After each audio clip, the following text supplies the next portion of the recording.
Tonight's episode is brought to you by Goodwood-Digby Distillery. Hard to pronounce, easy to drink. Find out more at goodwooddigby.com. Just give the average Joe an insight of what's it like playing at this level. Friday night's always been a personal favourite of mine. You've got the long weekend. Everyone's just wanting that release, that stimulation, just to watch a macabre sport of gladiatorial confrontation.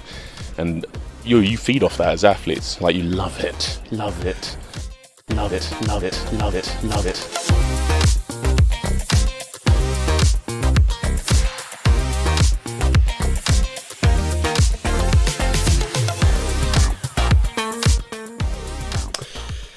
Alright, another instant reaction, drop kickoff time. It's just myself, Nathan.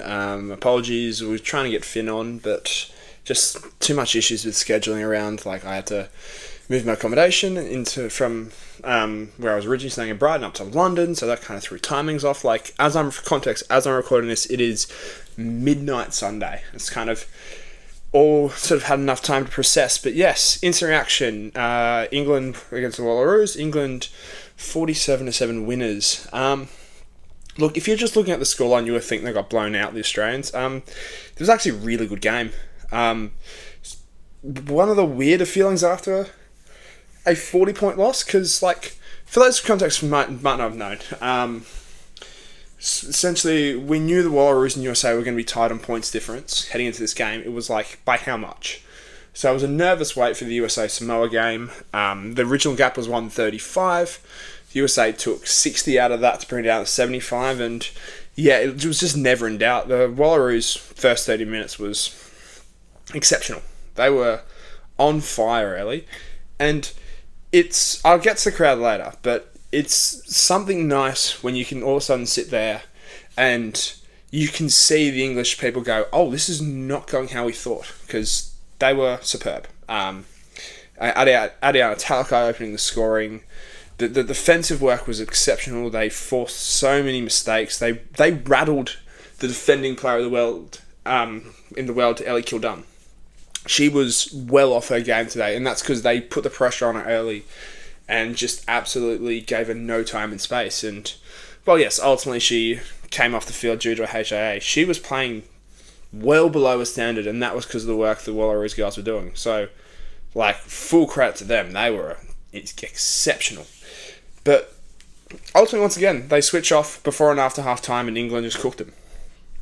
Like, that's the reality of this game, right? Like, you know, if you look at minutes led, the Wallaroos led for more minutes in the first half than the English, yet they trailed 19-7. Because, again, what Australian sides do best, concede points before and after half time. God, it's so annoying that we have to keep getting there, but hey, it is what it is. So you go into this game, and for context, England are fully professional. Like, their A side is basically fully professional. Most of the Wallaroos girls are still part-time.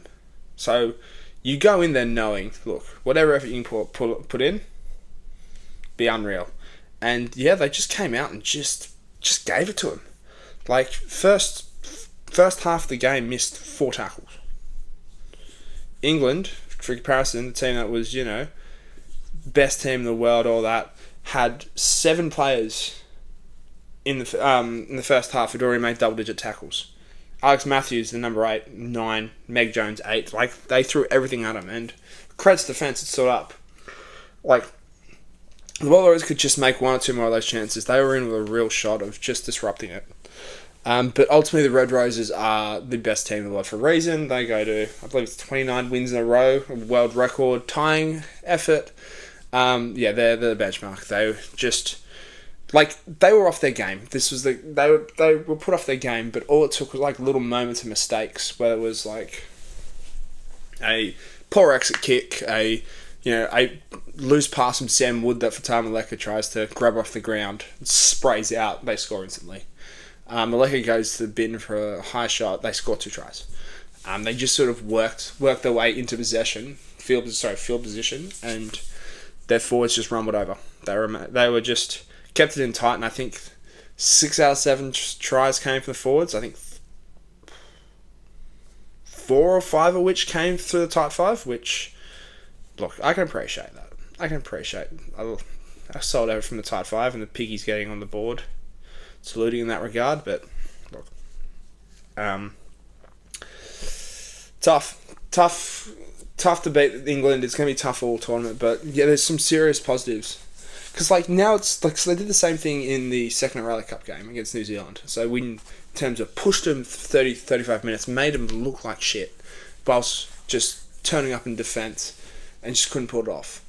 This is now second game in 5 or 6 efforts where they've done the exact same thing. So there's real positives there. In terms of who stood out for the Wallaroos, it's tough to nail one person down. Like, because there was so many moments of like highs and lows. I think Frederick's defended her ass off. I think she was excellent. She probably goes underrated in that midfield there. Who else? I mean, Palu back strong. Again, Talca I thought was excellent. So piece-wise, Eva Kapani going 80 minutes for a front rower should always be respected. Salute her. Yeah, just a case of not being able to sort of clean up those moments of throwing after the half, and you just lose momentum. And my big point was around the crowd. I loved it. It's such a cool atmosphere. This is like, because it's one of those things, and people who've been fortunate enough to travel around and see an Australia away game, like, it's such a unique experience to really feel outnumbered, and by God, it was like, it was such a cool experience walking around Brighton in the morning and you're seeing England jerseys and people pumped up ready for this game. Like, they are all behind this Red Roses side. Like 30,000 on the ground at Brighton, like playing at Premier League stadium, which is sick. It's an amazing stadium. It's only like 15 years old as well, so it should be. Like, you're walking around trying to find a pub and they're all full. They're all watching the games beforehand. Like, it is properly taken over Brighton women's rugby, and as you sort of listen to this, it'll be either happened or about to happen in the New Zealand Ireland game. A similar crowd's going to happen there as well, which is, again, awesome. Like, yeah, it's such a sort of, like, it warms your heart, really, because you love seeing. For me, it's always been like, rugby is rugby. With men's, women's, you should get behind it equally. And I know people do not think that way, and I don't really care. But to see it in England, see it happen, like, so many people in England jerseys, cowboy hats as well, which is on brand for Jess Breach, and who was playing 50th, and Ellie Kildown, their sort of brand. So you're getting that sort of stuff out there. It's awesome. But yeah, it's a cool experience. It's nothing cooler as well was when you shut them up as well. Like when Talakai scored, where I was sitting, there was a little friends and family section going wild, but just being able to look out and see the crowd were kind of just like, oh, that's not what we expected. And I think that's the most important thing about a performance like this is if you can make an English crowd properly shit themselves for 30, 35 minutes, for me, that's all I had to do. I understand where these teams sits in resources, but genuinely after 30 minutes, you had English fans sitting there being like, we're winning this, right?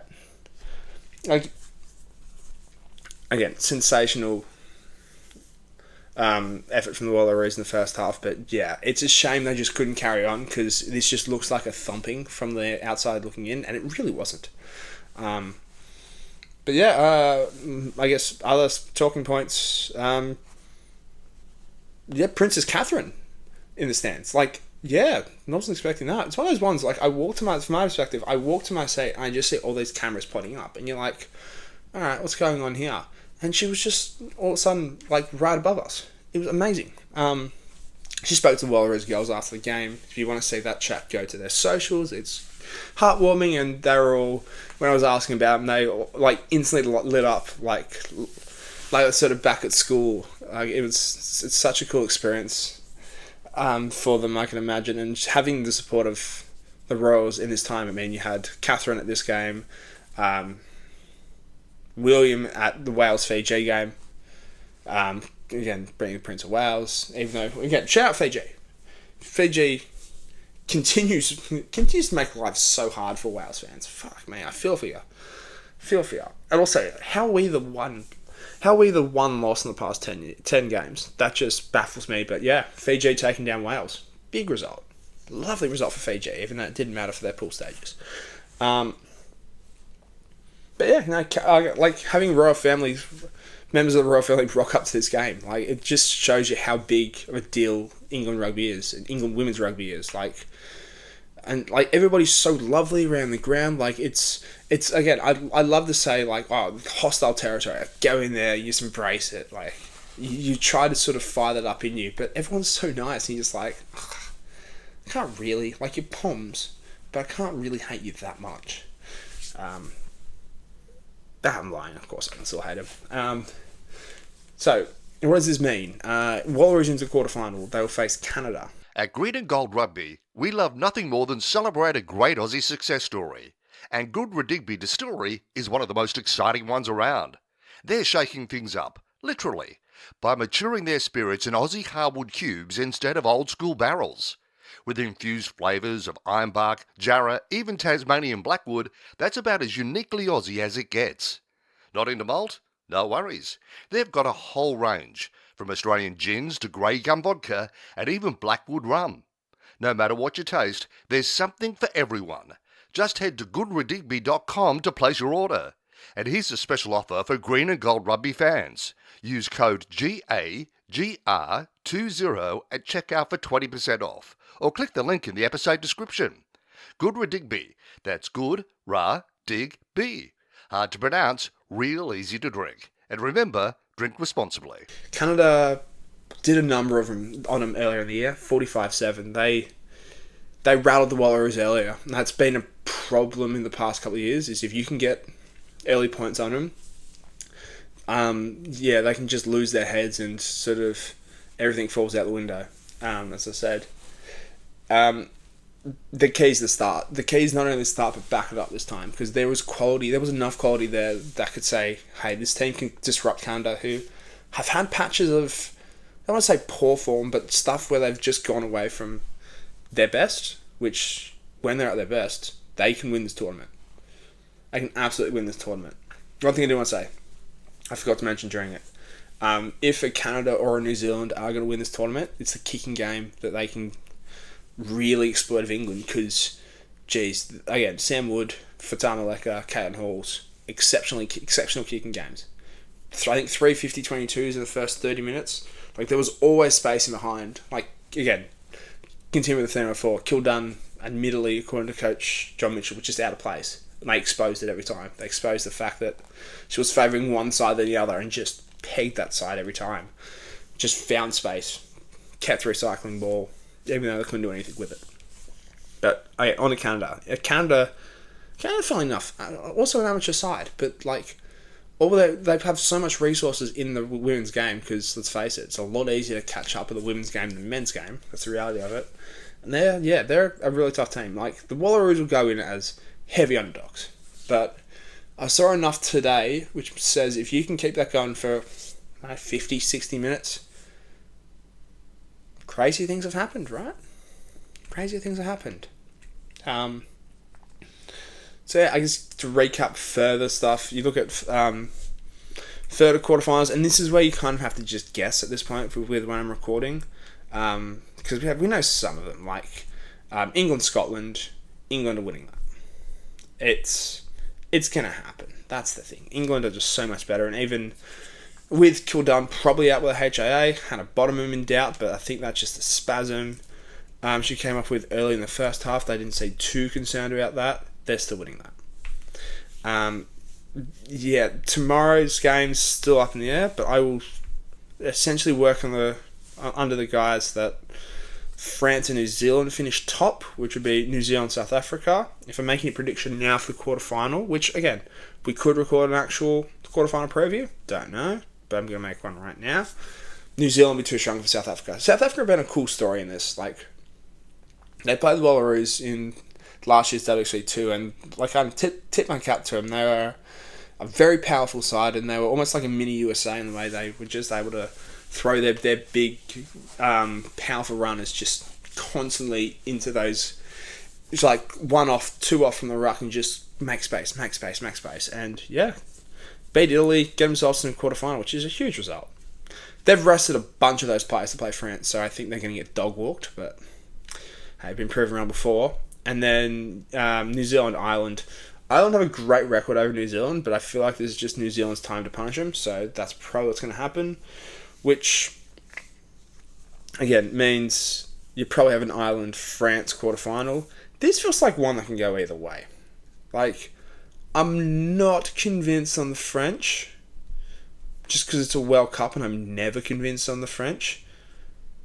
Although I shouldn't say the same about the Irish as well.